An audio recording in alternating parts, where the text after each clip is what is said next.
blanc du tourisme, en effet lancé en 2016, a été, je pense, une très bonne chose pour le département et les acteurs du tourisme du département. En effet, ça a mis en avant le besoin des filières, ça a mis en avant le besoin de pôles phares du département, ça a mis aussi en avant la simplification des offices de tourisme, la collaboration avec des structures telles que Gîtes de France, puisque j'en ai été le président pendant 4 ans.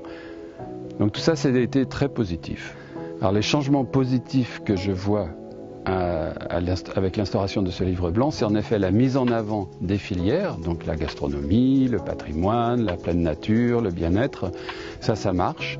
J'ai vu aussi qu'il y a des évolutions qui se sont faites, une adaptation à la réalité de ces dernières années, avec notamment la montée en puissance récente du golf, du cheval et particulièrement maintenant du vélo. Donc tout ça, ça montre qu'il y a une adaptation.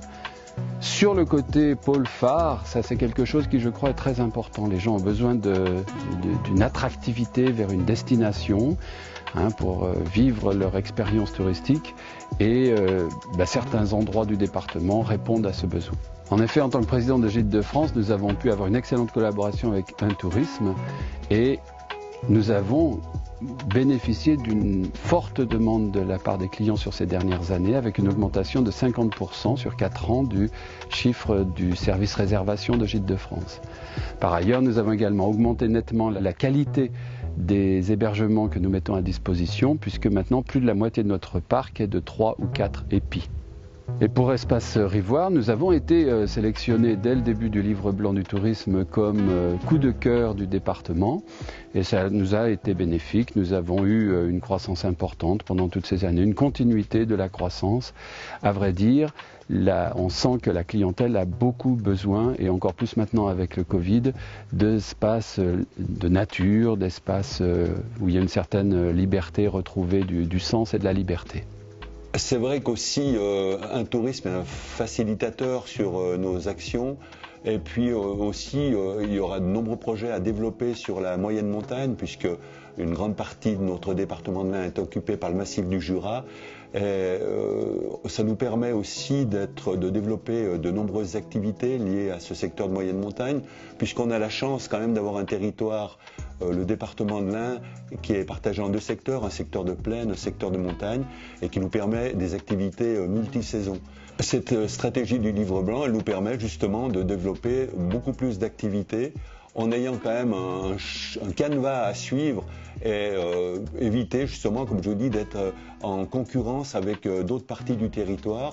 On a par exemple travaillé sur des boucles de VTT puisque le VTT est une activité en plein développement avec l'avènement du vélo à assistance électrique.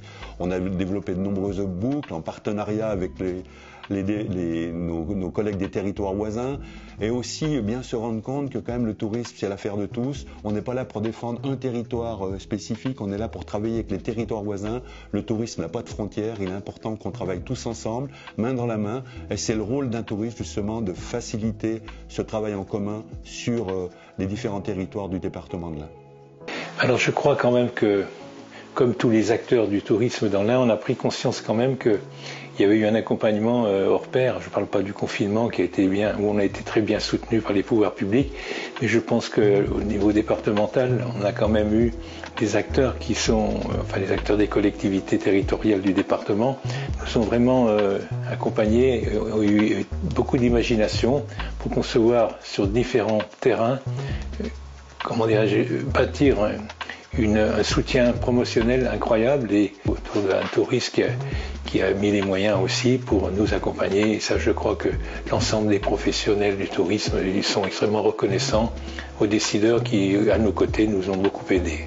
Nous, on a vécu une période difficile avec le confinement, en 3 étapes, mais dès la fin de chaque confinement, on a constaté quand même qu'il y avait un regain d'attractivité autour de nos maisons, avec une récupération de tous les événements heureux qui n'ont pas pu se dérouler pendant les périodes de fermeture.